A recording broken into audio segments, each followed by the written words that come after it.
The reason why Bumble, the app, is flourishing so much is women's incentive to actually make the first move. So it's different, it's socially aware, it's confident, it's charming.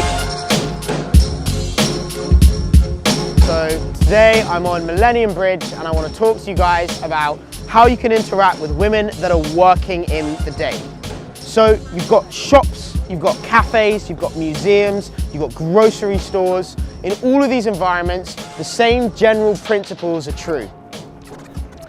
You don't want to be interrupting them when they're with a customer, obviously.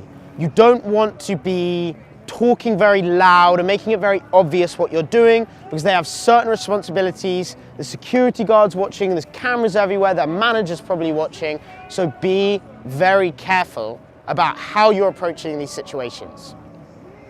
So let's take a retail store as our first example.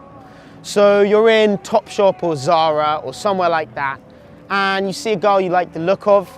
Usually the thing will be to go direct in day game and to go up and say, hello, you're very beautiful, I wanted to come and talk to you, etc. In this case, not so good. Better to go up and comment on something about her. Or maybe you've got some clothing in mind that you're thinking of buying for a friend or a sister or a mother or anything like that. You go up and you make a little comment about her, an incidental comment. So it could be like, I like your hair. And she'll be like, oh, thank you. Can I help you with anything? And you say, I'm not sure, I just wanted to tell you that, to be honest. Something like that, a little comment. Otherwise, if you want to go more indirect, you go up and say, excuse me, I'm looking for a gift for a very good friend of mine, an ex-girlfriend, a sister, mother, auntie, whatever it is. And she's this old, she's this sort of person, she likes these sort of things. What do you recommend?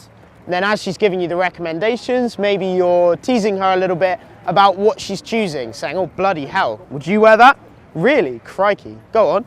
Maybe it's a scarf, you wrap it around her neck. Again, you're really engaging with her, being a little bit playful, and then maybe you let her get back to her job. So let her be with her customers, let her have a little bit of space. And just before you leave that environment, you go back up to her. And what you've done in the meantime is you've written your number down on a piece of paper, or you've got a business card with you, and you go up quietly while she's got a bit of space around her and she's not deep in work, and you say, excuse me, I know this is a little unusual, but I find you really interesting. I've enjoyed our brief interaction, and to be honest, I'd really like to see you again. I understand you're working. I know you're not allowed to give your number out. I wouldn't ask you to do that and jeopardize your career here, but I had to come and give you my number. So I'm gonna shake your hand and I'm gonna hand you my number over. You can choose to do with that whatever you like. And then you smile at her, you say, it's very nice to meet you. You shake her hand, you hand it over, give her a wink or a smile, and you leave the building. This way, you've created this little narrative, you've created this little game where it's you and her, and you have this mutual understanding of that bit of chemistry that you've shared. No one else really knows about it because you've done it very subtly.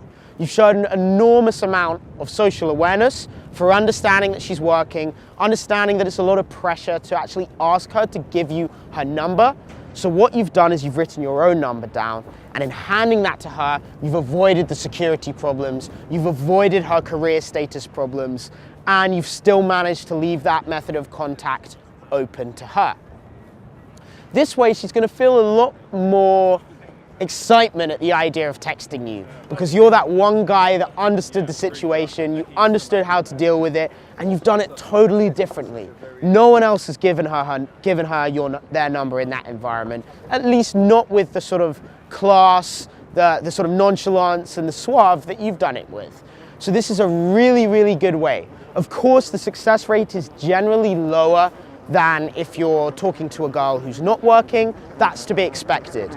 But in terms of actually getting these results, that's going to be the one that is far more likely than the others to bring in the results you're looking for and to actually maintain a bit of contact with this girl. Also, it's a little bit of fun for her to actually make that first move once in a while. It's the reason why Bumble, the app, is flourishing so much because it's women's incentive to actually make the first move. So it's different, it's socially aware, it's confident, it's charming. Do this and convey your own unique personality.